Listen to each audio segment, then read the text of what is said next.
Good afternoon, good morning, good evening, wherever you might be in the world. We are here and we are small, compact, and bijou. And now it's telling me this hangout has been discontinued on the 1st of August. So this is the last one.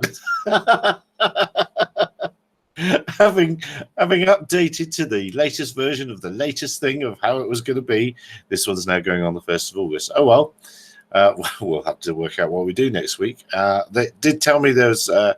when I signed up, I'm ranting a bit already. It did tell me when I signed up that there's going to be a new version where people can join by just knocking. So perhaps that's how I will invite you in the future, with a knock. I don't know. We'll see. And perhaps we're supposed to be able to share Google Docs with everybody as well. But who knows? Anyway, right. Rant ends. Nicholas Dry is with us. He's joining us from his van in the UK. And a story popped up on Facebook just recently. You were trying to do a flight. You had permissions in place, Nick, and it didn't happen. So maybe you could unpack that a little bit. Why didn't it happen? It seems that getting in touch with the police is not a particularly wise course of action anymore. It seems that as soon as you get in touch with the police and let them know exactly where you're going to operate from, what your intentions are, giving them all the contact details that they would need if anybody expressed any concern so that they could get in touch with you, is likely to backfire, because then the police on the ground, they'll get the intelligence notification that, you know, that you're going to be operating in the area. And in this case, it seems that they misinterpreted that, or they just chose to be awkward. Who knows what they were thinking.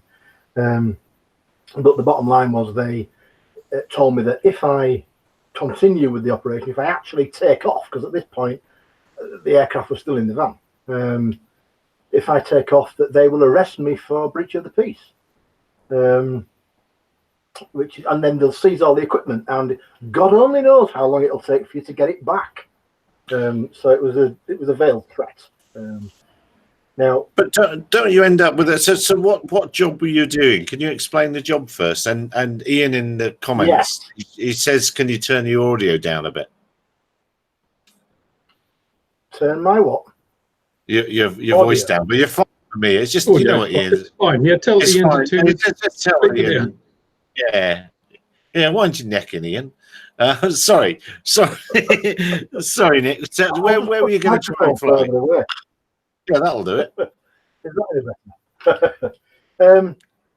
Well, actually, this was a blowdown of a cooling tower that's just a shade short of 400 feet tall, and I was going to go up to 600 feet in line with my OSC, and get right over the top of the cooling tower, and then video it being blown down, being destroyed. So there was only a few seconds of footage, 10, 15 seconds of footage of any use to me. But because of the, what would you call it, the cordon, if you like, that the demolition company were establishing around the site, we had to be in place at 7 o'clock in the morning so that we could be sealed in by the cordon. So we did that, but then we had to wait until after 10 o'clock for them to blow the chimney down. So we were stuck there for a few hours, just waiting to be ready to go. When the crowd started to build and the local bobbies started to become evident in the crowd, I went over and asked if they were aware of our operation, because we'd reported it through the appropriate channels and all that sort of thing. And they immediately turned around and said, "Oh yeah, we've been told you mustn't fly." And from that point on, we had 5 policemen stood in the door of the van, insisting that we proved that we had permission, that we proved that we had an OSC, that we'd done a risk assessment and pre-site survey. It was just being bloody awkward. And one of the things that annoyed me more than anything about the whole thing was that I have a pretty good relationship with the policeman who runs the force planning unit for the police, and I'd spoken to him only a couple of days before, and I'd even spoken to the lead remote pilot of that police force, and neither of them expressed any concern whatsoever with me running that operation. It was the project manager of the demolition company that didn't want me there. Oh, okay. Because, you know, he felt it was too last minute. But who commissioned? Restricted area. But who commissioned the flight, Nobody or did you? it. So you went on spec. Nobody. It was a job. So it's a job that you. Yeah, my very first job was in that power station. 1,000 years ago, when my very first job was as a panel electrician in Ferrybridge Sea Power Station.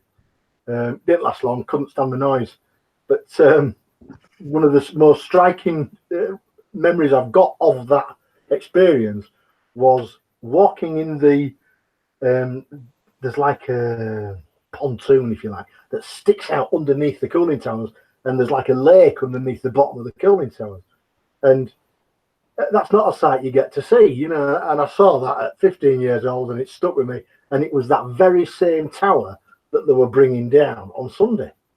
And so I had to go and have a look at it, you know. And then it occurred to me, I've never seen footage.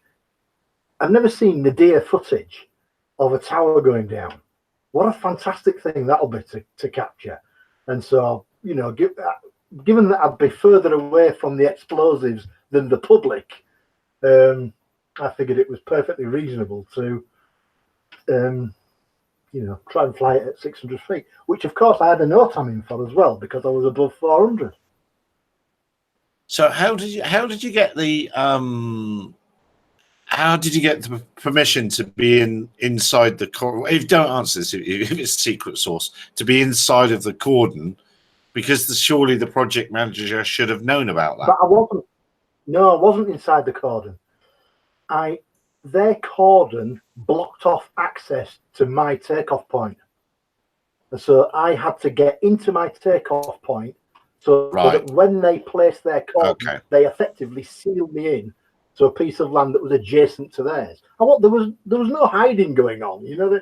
It's just that to be certain of being able to operate, I had to get there before they put their cordon in place, because I wouldn't have been able to access my takeoff point had I arrived late. And I actually had a backup one as well. If I'd used my backup takeoff point, they wouldn't have even known I was there. I wouldn't have encountered them to ask them if they're there. But if you all right, so let's say you went to that other point then, and hello Ian, the other Ian might come in with a comment in a minute, but just so let's say you went to your other takeoff point, you got airborne, and you got the shot. And good day to Chris in the comments, and Jake and MacVision.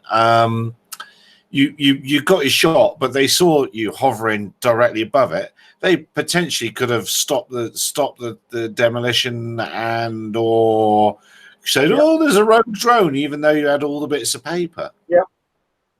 Yeah, absolutely. The thing is, I had actually written to the CEO of the company saying, "Look, I'm going to be flying this job. I'm going to be right over that hole. Would you like to make an offer on the footage?" And of course, I told the project manager that I was going to be flying it as well. So it wouldn't have been a surprise to them that I was operating it. And so it wouldn't have been a surprise to them to see the aircraft above the cooling tower, and they would have known whose it was. And of course, I'd given them all my contact details and everything. Now, just because they don't particularly want that additional unquantifiable variable in the mixing pot doesn't mean that they've any right to prevent it.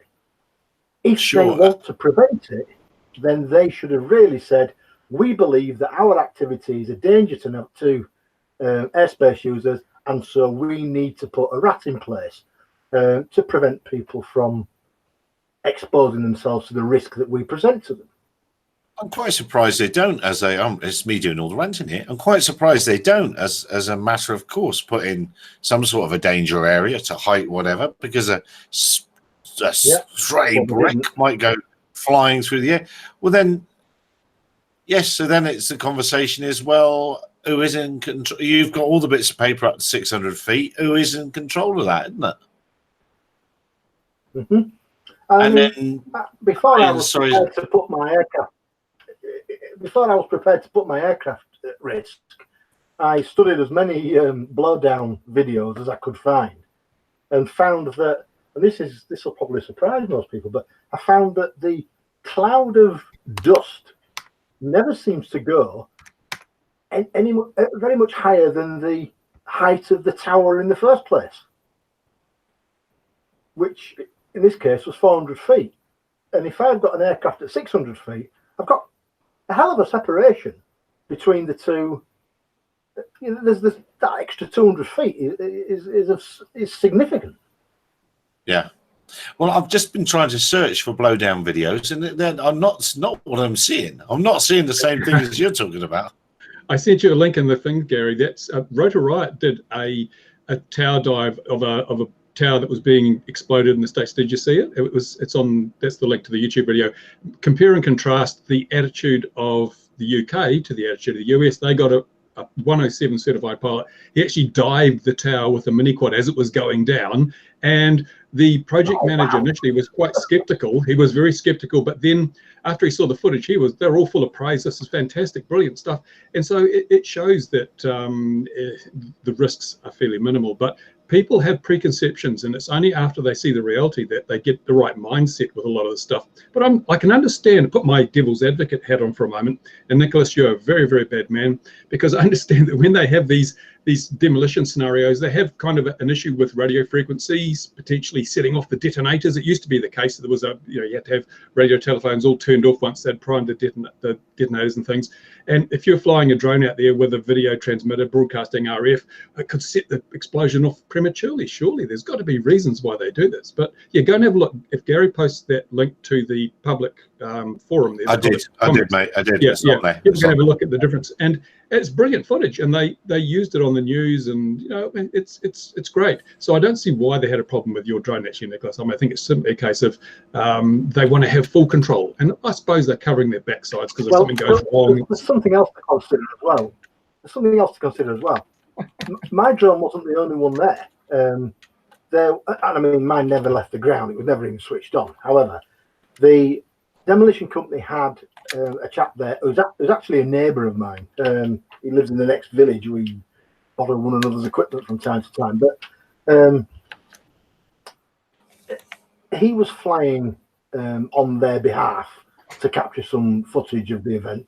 There was another guy that I think might have been from the company that owned the power station, not the demolition company. He was there to capture some footage. But then, of course, there were all the hobbyists. And there's a piece of footage doing the rounds at the moment that was shot by a hobbyist that was clearly probably 700 or 800 feet, because there's two chimney heights on this site. There's the 400-foot cooling towers, and there's two 650-foot tall smokestacks. And this hobbyist video, you can see down the bloody smokestacks. I don't mean nadir, but you can actually see the aperture of the top of the smokestacks, and that's from, I don't know, maybe half a kilometre away or something. So he was clearly very, very high. And it was one of our team that pointed out the hobbyist in the field 100 yards away from where we were stood with 5 policemen. And they just glanced at him and pretty much ignored him, despite threatening to arrest us for a breach of the peace if we walked out of the van with the aircraft. Crazy. So how are you going to get compliance when obviously those who do go to the trouble of dotting all their I's, crossing their T's, getting the approvals are discriminated against, while those who just flout the regulations get away with impunity? Yeah. And I mean, the pilot that was operating on behalf of the owners of the power station was clearly operating against the rules. He took off and landed within 10 meters of the crowd, and he was flying out of the back of a car. So it just didn't come across as very professional at all. It's unlikely that he's gone to the trouble of getting himself a 10-meter OSC and then carries on to work out the back of a car without looking as though he's working in a business like in a workman-like manner. You know, no high vis, trainers, working out the boot of a domestic vehicle. So. And again, I was stood with some policemen pointing this out to them. But then what's the recourse? What's the bottom line with all this, I wonder? I don't know, really. I mean, I don't particularly want to waste police time by making an official complaint. And I've spoken to my contacts in the force planning unit and the guy who runs the police force's drones team. And I mean, that's a 60-strong team. It's not two guys and an old I1, like so many other police forces, unfortunately. I don't want to burn bridges because of this event. And so I've written to the chief constable, basically saying there's an education shortfall here, and here's my account of the weekend as evidence to support this education shortfall. Would you kindly do something about it? And while you're at it, get me an apology. But I mean, we'll see what happens with that request. That's so very well put. Ian, you're very quiet. I'm sure you've got a. Oh, you did, yeah. So, can you hear me first of all? Because I'm not on headsets or anything. I'm on. Yeah. So I want to let Nick have his say, because I saw this when it happened to Nick in the week, and I hopped on Twitter, as many of us did, pretty quickly as well. What concerns me about this, and Bruce actually laid a point on this, if they'd have put a DA in and stopped everyone flying, 100%, no one would have an issue with that. What appears to be the case here is Nick has been treated differently to everyone else on site, specifically targeted and treated differently to everybody else on site. We have clearly members of the public who have flown. The videos are online. We know that happened. They have their own guys. So the question marks is, I don't know Nick particularly well, but I spoke to him once in the past. And Nick, you'll know who I am, Nick. Hello. Yeah, I do. And, you know, he's a commercial operator who tries to do everything by the book. He's contacted everyone you would do to do a reasonable job by providing as much information as you can, and that has bit him on the ass big style. And all they've done is obstructed him, but they've not obstructed him with the ANO. They've obstructed him with general laws. So they knew they couldn't throw the ANO at him because he was allowed to do what he could do. So they decided to go down the road of throwing this public disorder or whatever it was. And I don't understand why that was necessary. At the end of the day, a commercial drone operator, as long as he is fully compliant with the ANO in every single aspect, they have no right to interfere. It is as simple as that. Unless there is a proper public order offence going on that is causing a nuisance, but again, that would fall foul of 241 within the ANO, which is endangering. At the end of the day, as long as he was compliant with the ANO, he was legal. And they seem to have made up their own rules as they've gone along with this one. And it's odd. I don't understand it. I don't understand it. And it's weird because it resonates. Not a week ago, they took a cooling tower, a stack down next to me, and I missed it, unfortunately, because I had some stuff on, and I intended to fly it on private land at a safe distance. And I'd have been in the same position as Nick if I'd have gone ahead. I'd have made the police aware, and I'm interested what sort of response I'd have got from it happening. And again, just like Nick's one, there's been hobby pilots posting videos of it online. Yet they haven't been stopped. So we have a legitimate drone user, a commercial operator who's been obstructed trying to earn a living, and that is not acceptable. It's as simple as that. To be honest, if I'd have been a recent winner of a PIFCO that had rocked up in a Ford Fiesta, and I was a bit too close to the public, and I was taking the piss, and the coppers looked at it and thought, this guy's a bit of a risk because he looks like a loose cannon, and so we're going to try and deter him. I could understand that, but I didn't. I pulled up in this vehicle that's clearly customized for its purpose. We had all the documentation, the risk assessment, pre-site surveys, the blooming copy of the OSC, copy of the PIFCO, and then the insurance and all the usual crap that goes with it. All there, available for them to see. They knew about our operation because we'd spoken to the force planning unit about it in the first place. And as you say, the problem was that I'd been too open with them about our activities, and if I had said nothing at all, they wouldn't have even known I were there. Yeah. And that's what makes it outrageous. It really does. And this isn't the first time I've had this with West Yorkshire Police either. The other thing, though, is that you don't have a beard. If you talk to Gary and I, we'll tell you need beard for credibility. I've just bloody chopped one off today. As God is my witness, I've just chopped hell of a beard off today. And obviously, I'm working to get the experience to Bruce there. He's got the full coloration of experience. Yeah. I think in this situation, it's not so much what they've done, it's why. And that's what concerns me. You know, stop everyone, that's fine. Okay, they're not going to be able to stop a guy they don't know is there. Let's be realistic. If one of the guys had rocked up in a field and flown it, no one could prevent that unless you saw it. Even an Inspire-sized craft in the air at the sort of distances that could be involved, they wouldn't have a clue. They wouldn't spot it. But to use illegitimate methods of preventing the legitimate operation is wrong, because there was no reason Nick couldn't fly. It's as simple as that. Within the A&O, from what he said, he was legal, and that's it. End of.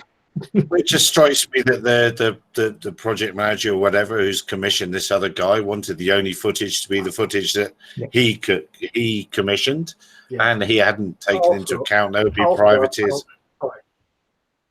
Sorry, Nick. I'm a little bit new to the simplex nature of this lot. I've also found out that this particular demolition company have never felled a cooling tower before, and this particular cooling tower is a bit unusual in that this collection of 8 cooling towers, 3 of them blew down shortly after construction. And so they reinforced all these cooling towers by effectively building another cooling tower on the outside of the original. So they were like double thickness cooling towers with double sets of legs and everything, and much more robust than they were originally designed to be. And so the reason for them dropping one tower that was in amongst the forest of towers was it's an experimental exercise in how to control this thing. So I think that one of the last things they wanted was a piece of footage that they couldn't control, particularly nadir footage of a blast that might go wrong out in the wild. And I think that was one of the drivers for him to try and convince the police that they needed to shut me down, because I'd shared so much information. I wonder what because if you've got all that paperwork, I would have thought any fair-minded copper would think, oh, yeah, okay, better ask someone further up the line. Do you know if they contacted Did they? Yes, they did. In fact, I was told that the coppers on the ground got in touch with their sergeant, and then I continued objecting, of course, and that sergeant had then reached up the chain one more step for confirmation for him to pass that second level of confirmation onto his bobbies on the ground.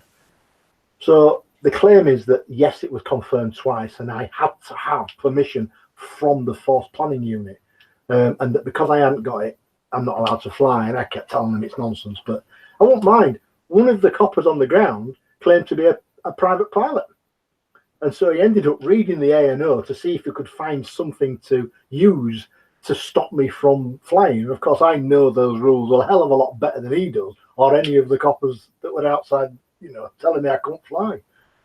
It sounds like you need to make a complaint. You need to make a complaint to CAA, because if CAA are not aware of this, they can't educate the police to say you have no powers here.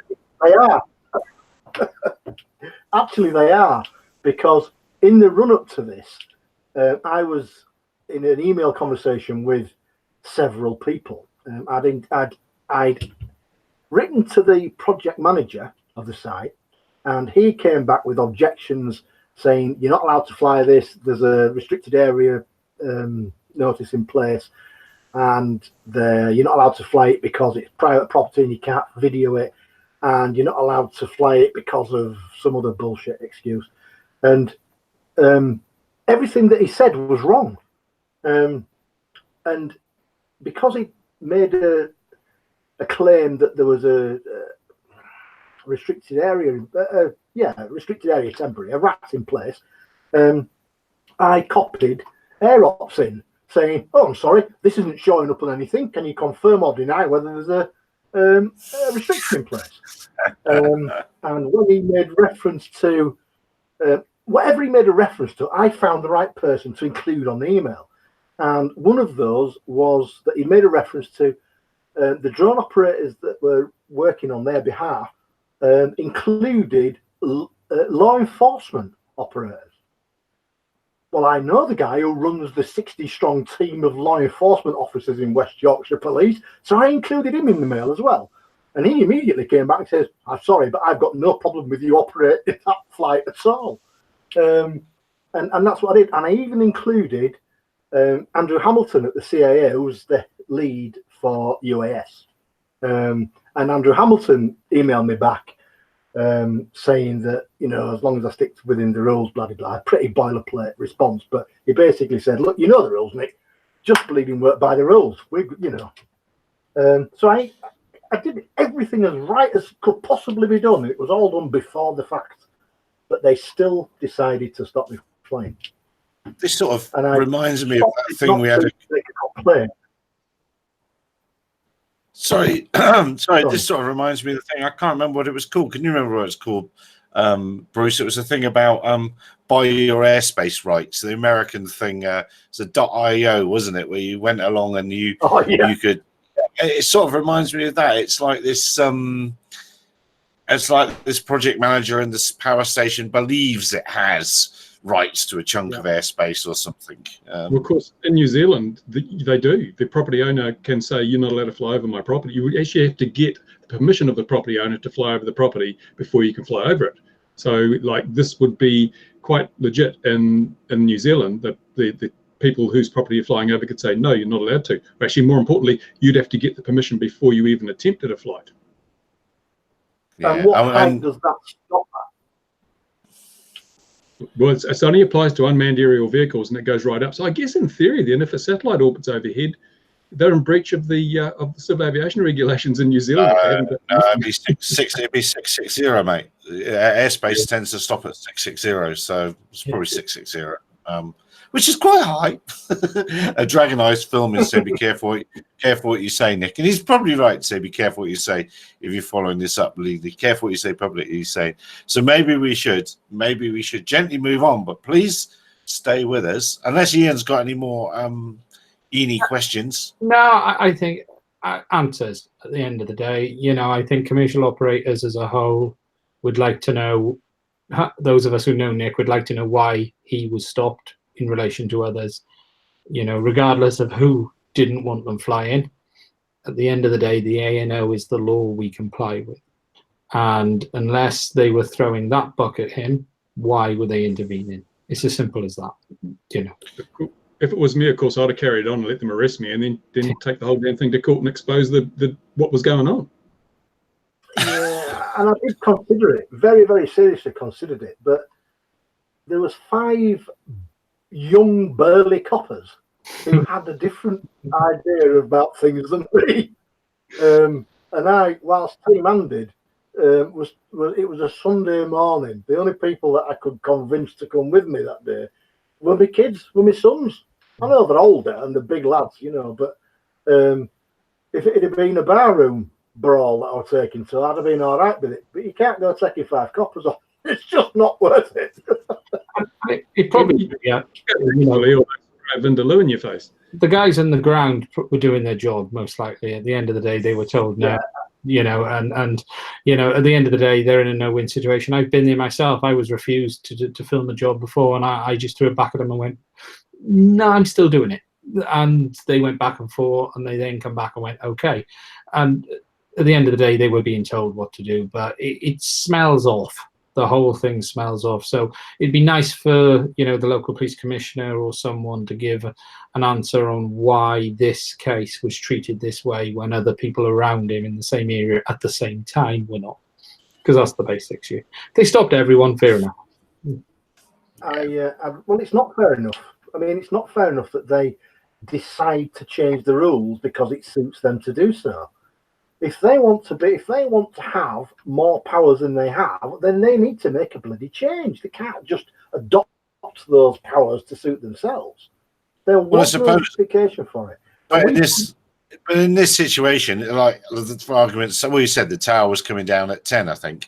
So they've only got to dance around and keep you dancing around until 10 o'clock, and it's job done, isn't it?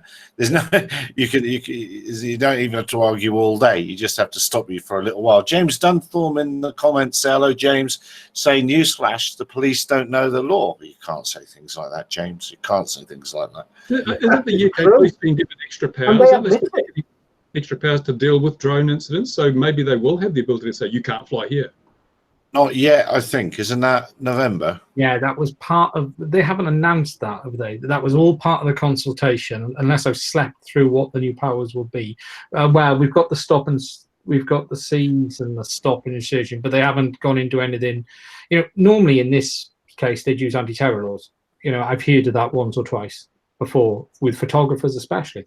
You know, I know ground photographers who have been warned under anti-terror laws not to take pictures of certain things, and you're like, hold on a minute, it was never designed for that. And there's been quite a few large publicized cases in the photography press of photographers being prevented on taking images under anti-terror laws, and they normally try to use that for drones. I know one or two people have had that thrown at them before.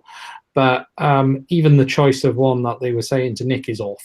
You know, public order offence, I think you said it was nick. Well, see, you've only got to dodge around until 10 o'clock. Yeah, and they've got, yeah. It as you say, it's very, very odd indeed. Very odd indeed. Well, I've written to the Chief Constable informally rather than going through the formal complaints procedure. Because I think that's more appropriate. I don't think this justifies the use of the resources necessary to go through a formal complaints procedure. I think this should be fair enough for the Chief Constable to ask a few questions and ask a few questions of his people and answer a few questions that I've asked. And it would be nice if they cough up an apology. I can't see under any circumstances that they're going to apologise with their checkbook, and so I might as well just see if there can be some recognition of the problem. Yeah. Well, I'm sorry that you've had this drama, and you must tell us if you get a response. It's Bruce's fault. Everything's Gary's fault. Let's just. Hang on. It was Bruce's fault. That can be Ian. It could be the other Ian's fault now. You know, when it was happening, I thought it was Bruce's fault. James Dunthorne says the way to get rid of police is this general advice? Ring them up beforehand and get a CAD number. Bring all the paperwork with you. I think you had, didn't you? I did indeed. I also spoke to the Force Planning Unit, which I've got an excellent relationship with. I also spoke to the lead remote pilot of West Yorkshire Police, who's got 60 pilots under his belt, and got both of their blessings beforehand. And yes, of course, I did a 101 and got myself a notification number or whatever they want to call it. Next time, I've been doing it for a while. You know? You need to get tagged next time. What was that, Ian? I said he needs to get nicked and then tagged next time. That's the way. Scouse Rolex. Scouse Rolex. I have not heard that. I've been way too long. Very good. And that's what James says. He's used lots of acronyms and long words when they ask you a question. I would have been a bit, as Ian said, that they were the coppers on the ground, weren't they? They've been told by somebody, stop this, and they were just doing their job. Sadly. Right, let's move on a little bit. Stay with us, Nick. Hold on. What did I see? I forgot what I saw. What did I see? Someone tell me what I saw. Oh, I know what I saw. Go on, mate. You can do the CAN bus hack. About the CAN bus and the planes. Well, Yeah, the Department of Homeland Security in the US has issued today a warning to owners of small aircraft, light aircraft in particular, that their electronics, quelle surprise, can be hacked. Another little missive we've been banging on about for years on here, and why ADSB, for instance, is not the answer, because it's too easy to hack. What were your thoughts, Bruce? Yes, this is. I think they should ground the entire manned aircraft fleet with this in mind, and only allow drones to fly now. It's lunacy. I mean, what are they going on about? A lot of aircraft, they borrowed the CAN bus technology from the automotive industry, and it's basically just a network within an aircraft. A lot of the sensors and various bits and pieces are connected by, instead of having a cable going off to everything, you run a daisy chain cable, and they're intelligent. So if you want to read the O2 sensor, you send a little message out saying, O2 sensor, please tell me what your value is, and it sends back a reading, but they're all connected in parallel, so the wiring's much simpler. It's the same as your car. So when the Homeland Security people say, oh, we've got to watch out because planes can be hacked, well, so can every single modern car on the roads. And it's even easier with a modern car because you just plug something into your ODB2 port and you've got access to the whole computer in the car and everything. This is like, it looks like Homeland Security are looking for reasons to justify their existence. And this is more hysteria. Nobody's going to, what's the point in hacking into an airplane by putting some device on the CAN bus? It's just crazy. So were they accusing it of this would have to be a hardware hack, I'm assuming, because obviously CAN bus is generally twisted pair in a node network. Yeah, and I'm assuming that no one's been able to daisy chain next to it. This would take physical interruption into the circuit to be able to hack. It's not really a hack at that point. No, they talk about that you'd have to pick the lock. It would take several several minutes to pick the lock and get access to the aircraft, or they could just go through the engine cowling. I mean, to compromise the security of these aircraft. Seriously, throw a brick through the window. But yeah, but I think you'd notice something been an issue with your aircraft then, wouldn't you? A drone has it. I don't know if it's a hack. If at the end of the day, CAN bus is a network, so you'd assume the network is encrypted. So I'm assuming what they mean is someone's been able to hack the encryption on the CAN bus network. Because CAN bus isn't encrypted. Normally, CAN bus is open. It's a there's no I encryption doubt on CAN bus. the CAN bus would be encrypted. It's not. It's joining. At that point, you're not hacking. You're joining the network. Yes, you say hacking, I say joining. I think I'm my far friendlier. I'm a reasonable guy. I join things. We're extending. Yeah, well, I believe I'm right in saying, and somebody in the comments can correct me if I'm wrong. I believe CAN bus is 8-bit, says Jeff Hurst, which is indeed, it's in tractors, isn't it? It's in also everything. But you can, I believe they got in through, there was some CAN bus connected in-flight displays on the back of airliners, and somebody spent their flight connecting to that. So they've not segregated the flight critical network from the internal infotainment network. They must have done, though, mustn't they? They must have done. Not even a parity check. There you go, says Jeff Hurst. That's not even a parity check. So what they're telling us is the big risk to aircraft is not drones, it's people with CAN bus hacking equipment. It would be quite amusing if they have left it as one network. Everything is on one network. The infotainment TV that you've got in your headset, right through to the aircraft speed sensors. You just pull it out, plug on board, and go, "Ooh, let's have a play with this." I'm sure they can't have done, but like I've been having conversations with people about air traffic hacks, and people have been saying, "Oh, it'd be terrible if the radar's gone down and this and that and the other." If you shut down the telephone systems at a control tower, forget the radar, forget all the fancy stuff. If you shut down the telephones, that will be enough to cause huge, huge, huge problems. You don't have to go for the big headline items. So let's say you could get into the, for argument's sake, you could get into the entertainment system, but that isn't connected to the flight critical stuff, but it's connected to the galley and other stuff. And you make the cooker go on and off, and you make this and that, make all the toilets flush or something. If you're driving that aeroplane, you're going to be worried if all the other bits are doing their own thing, aren't you? It's, you know, I don't think you have to get into the flight critical stuff. No. To worry people in tandem. Yeah, or in tune or something, Yeah. you know, some sort of water music. It's In tune to airplane. yeah, that's right. But it's interesting, isn't it? How sort of it seems. Well, down here are, and I know it's happened all over the world, but our main electricity provider in Johannesburg, our only electricity provider in Johannesburg, but the billing system was held to ransom this week and has caused all sorts of problems.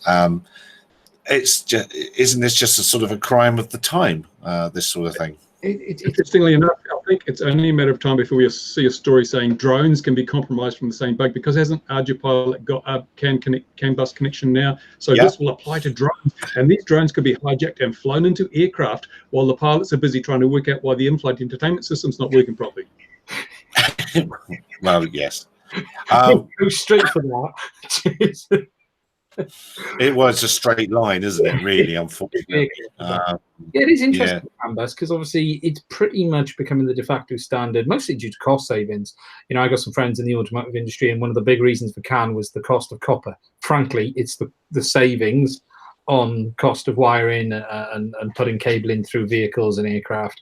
And you do forget that as we move more towards everything being CAN bus, that it opens up all sorts of avenues, doors. I know on my car, for instance, the steering wheel controls are CAN bus. You know, just the buttons that control the volume. There's no volume wires. It's all CAN bus. It's all there to link into the network, and each node is talking to the other one and passing the data it wants.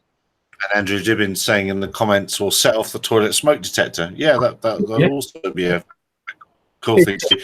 But I think there's been some headlines kicking about. Hello again, there, Nick. There's been some headlines kicking up about just today about cars. Cars can all be controlled and hacked, and soon we're going to get the stories about and traffic lights have taken over, because that's also coming, isn't it? Well, did you also see that there's a vulnerability in 200 million devices because of a flaw in some security software that's part of a whole lot of internet connected devices? So we're all in peril. But it's the drones that'll get you. It is the drones that'll get you. Slaughterbot. Yeah, absolutely. Yeah, I know. You know, ArduPilot's moving slowly over to CAN. You know, we've got now the here GPS is CAN capable. You've now got the ESCs, which are now CAN from high-tech servers. Yeah, high-tech, that's right. They've literally just landed a couple of weeks ago. It's going to be the way forward for UAVs. You know, the reality is most of I know DJI have been using it quite extensively on their ready-to-fly aircraft for a few years anyway. It's given they've been doing that already. So it's going to change the way we build our aircraft as well, and it opens up other avenues of issues that we've not explored. Well, that new Tesla, is it the Model S, the latest one? Whatever the latest one is, they dropped the amount of copper dramatically, dramatically in that to save weight and money. And that's probably S-Bus as well, isn't it? But I know that's one of they've rethought the way they wired the thing, and they've a massive number reduction or something. Gorilla drones will get you, especially Lego ones, yes. And also, there's loads of anti-drone toys kicking about. Now, other stories. I have to look at my list. I can't remember my list. What did I say? Oh God, the Swisspost thing. That's come back. What am I going to say? It's just a bit annoying. I put that press release out the day it happened from Swisspost, and it wasn't news. But now, 2 months later, it's news. They had a parachute failure. They had 2 crashes. One into a dam. I think they did recover it, and the second one was into a wood. And that, dear viewer, is the image that you have and the thumbnail for this video. That is the Matternet or Swisspost drone in the woods, and the parachute failed, basically. And the parachute didn't fail, but the rope that connects the parachute to the drone failed. Apparently, they don't make good rope in Switzerland. And remember, it almost hit children. People died. I know that's back in the day. Anytime an Air Force jet crashes, they narrowly miss a school.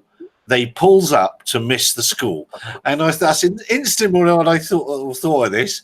they just missed the kindergarten. But it is a bit of a blow for BV loss operations over people for delivery.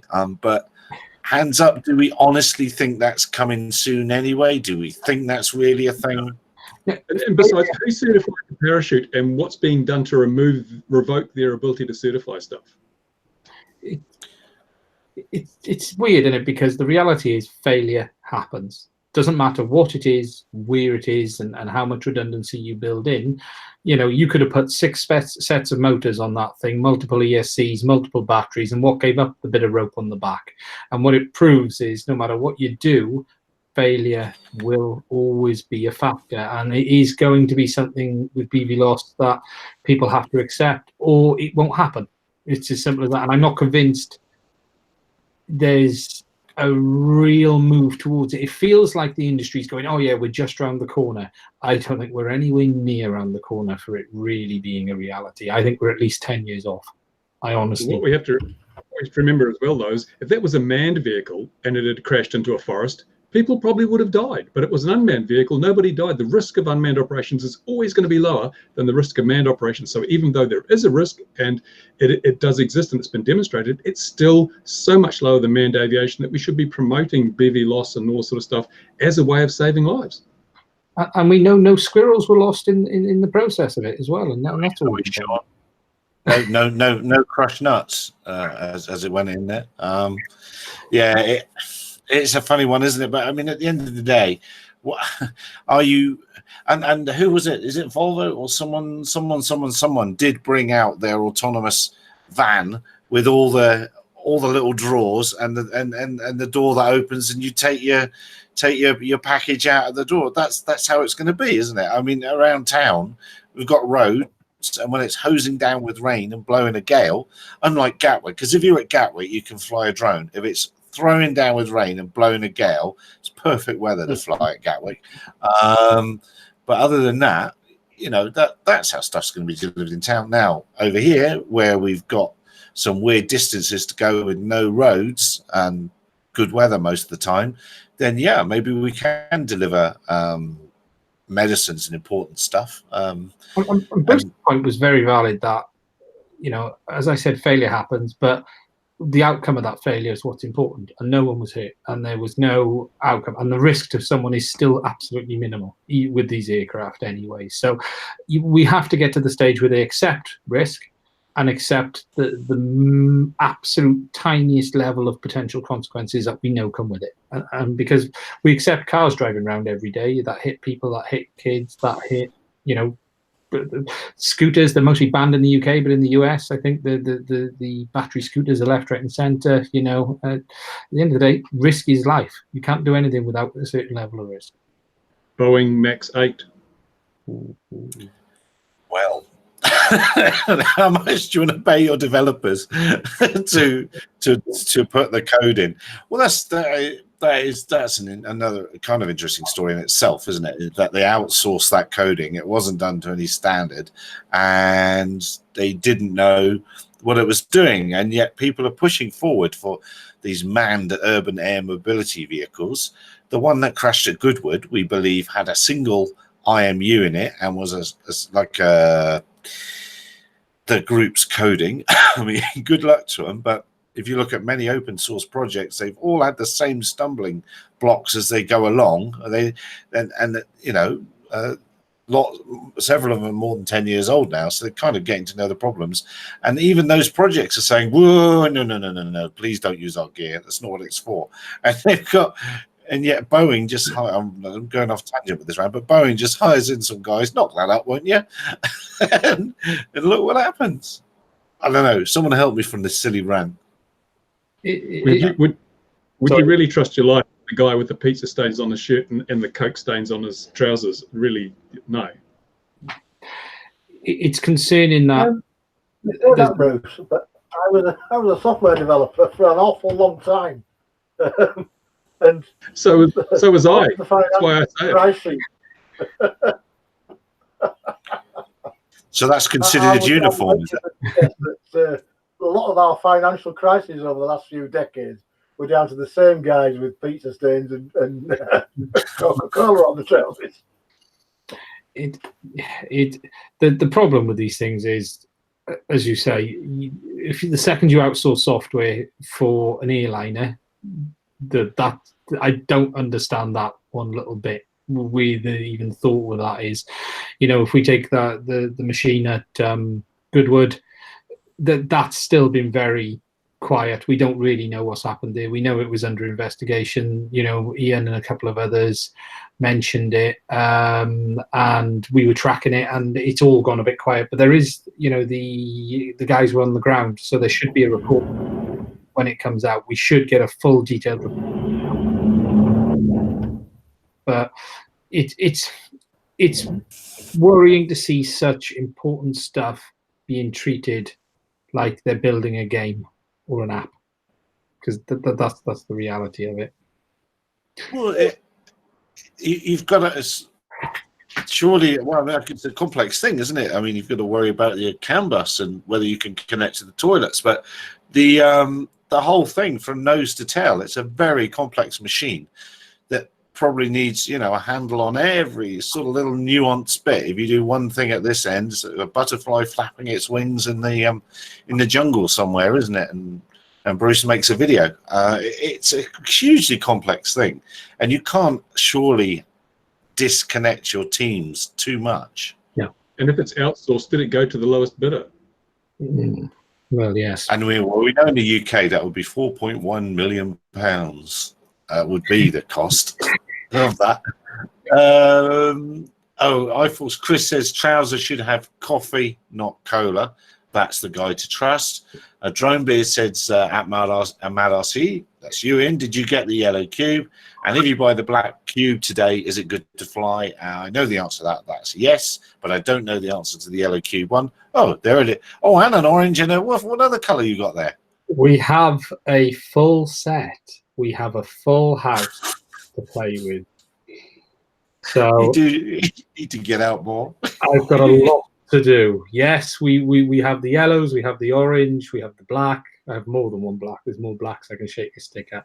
I received a package this week from my friends at 3DXR. He's going to keep me busy, so I haven't had a chance to properly look at them. It's been a busy week for me, but yeah, they're all here. Lots and lots to look at. Lots and lots to look at. And what did he ask on the black? And if you buy the black cube today, it's good to fly. Yes. Black is going away, though, isn't it? It is. The basics are the black has components which are basically becoming end of life. It doesn't mean you can't use it. It just means that for them to be able to continue to make this, they're not recommending the average user buys it, because it will mean the components will run out quicker.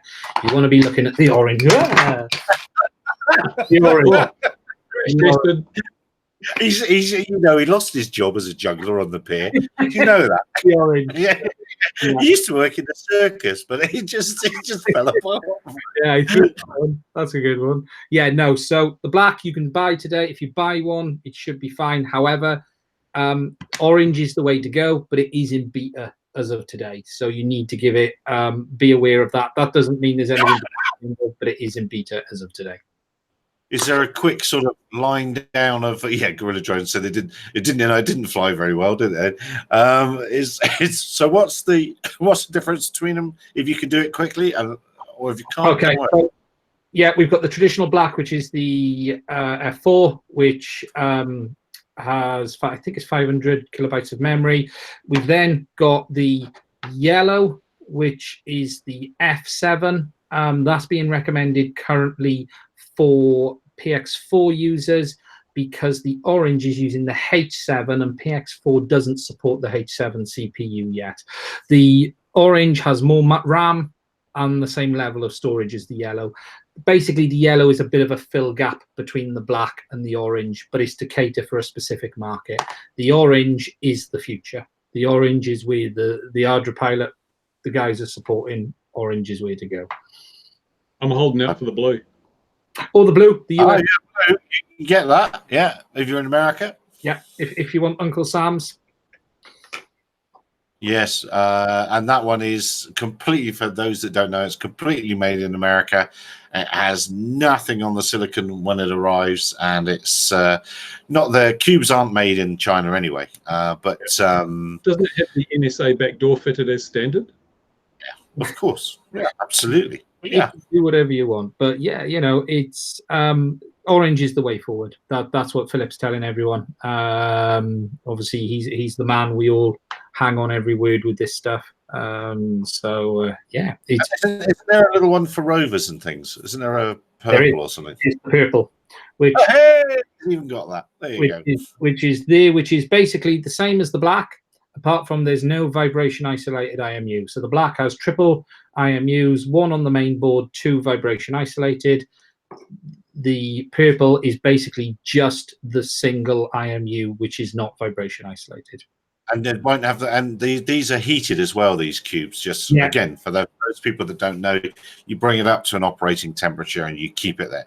Other boards, you're going to be subject to temperature fluctuations. Yeah. Which the recommendation is you preheat them, and that doesn't stand. That's only on the isolated ones, because the purple doesn't. Now the purple's designed for boats and rovers, where you don't need the vibration isolation or the additional IMUs, and then the other 3 are for your pretty much every other application, and you can still use them in boats and rovers if you want. It's just smaller, cheaper, and it fits in a better size package. I see a problem with this product system. You're going to run out of colours pretty soon. You're going to have pied ones or whatever. And can you bung them in the microwave for 5 minutes to preheat them? It is, yeah. You know, you want to eat them. The orange looks really nice. I tell you, the oranges are fantastic. It's bright as well. But if you think, you know, you've got the standard carrier board, which is that one there. There's a micro carrier board. In a second. And that carrier, guys, Philip needs to be paying us. That carrier board comes with ADSB in now. It will, won't it? Yeah. Yeah. Have you got those? Or has he not released them yet? No, I've not seen that one yet. I've got the traditional carrier board. I've got 2 of these. This one has the Intel Edison in, which is the original one, and there's actually an Edison in that one, that's my one. And then you've got the new version, which basically is identical, apart from the ports are dead. But they're gonna, I think, isn't it in the new year that the ADSB is coming? I'm sure it's June. Did he say end of the year? But by end of the year, I can't quite remember that. I can't remember. Yeah, it was sometime soon. And then with ADSB in, you'll be able to get out of the way of all the aircraft that will be coming towards you, because they're in-flight entertainment systems being hacked and they're being driven around the sky by teenagers on Xboxes in their bedrooms. The security thing is ridiculously something we've been ranting about for a while, and it seems amazing that they're just waking up to it now. Well, yeah, I think, as just Bruce says, they're just finding reasons to have a job, I think. It's the old set fire to the toilets territory, isn't it? You don't need to empty an entire build. You don't need to set the sprinklers off in the entire building. You just need to cause a small amount of havoc in one part of it to cause the problem overall. And that appears to be what has happened in this case with the CAN bus. If you can do this clever damage, you know, as you say, set the smoke alarms off, mess with the toilets, turn the ovens on and off, you're going to ground a plane. If the ovens are turning on and off, they're not going to fly, are they? Let's be honest. Yeah, absolutely. You don't need to threaten the flight at all, as it were, the actual flying part of it. You can connect lots of modern devices to X-Plane and use them then on the desktop. Use the actual aircraft devices on your desktop and fiddle about and play with them. And it's every time I see the list of devices, I think, oh, crikey, that is interesting. You know, you can learn how to disrupt aircraft in the comfort of your own home, and then take that newly found skill away with you. Yeah, amazing stuff. Right, where are we at? We're at 1 minute to go. So I'm going to say, has anyone else seen anything else that's caught their eye on this quiet week? I haven't been out of it. No, it has been a quiet week. I did see that very nice looking Chinese separate lift thrust thing, the Kuai Ling Autoflight V40, adapt to military, police, and industry. That's in the link, dear viewer. That was quite a nice looking thing. Lovely renders. Yeah. as always. I think Gary's died. Oh. He's had a stroke. South African died on him, eh? Isn't it? That's a great pose. Which we do now to demonetize this video. while he's not looking. No, I've looking. I tell you, I have noticed this week the anti-drone rhetoric's been taking a small step up as well. Just like the anti-drone technology rhetoric. I've seen quite a few guns and stuff. Again, the posts circulating, and I find it hard to believe that just happens. I'm sure there's a bit of an agenda that goes on behind the scenes on some of this stuff. Yeah, driven by the industries involved, no doubt. And I see interesting. There was an article I read where they say there's been a huge upstep in the electronic conspicuity industry because of growth in the drone industry, and every man's trying to make a buck out of this. And the only people who aren't making a dollar are the people out there in the field trying to take photos with drones. The legitimate guys are the guys who aren't making the money. And we got two Garys. Doppelganger. At what point did my mini rant go, James? We did speak about the crashing drone Matanet, and I was annoyed because I'd actually put that press release out when it was released, and now it's suddenly news now. You've one got... of me went. Where did I go? I'm back.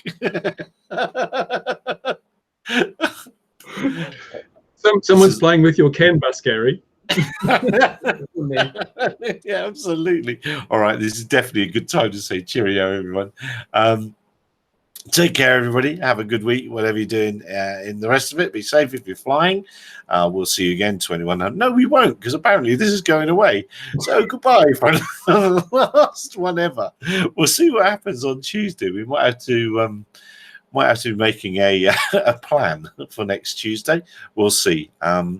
But yeah, have a great week, gentlemen. Thanks very much. We'll look forward to hearing what happens to Nick Dry, and we'll see if he gets an answer from the police. Thanks, guys. I'll speak to you next week somehow. Cheers, dear viewer.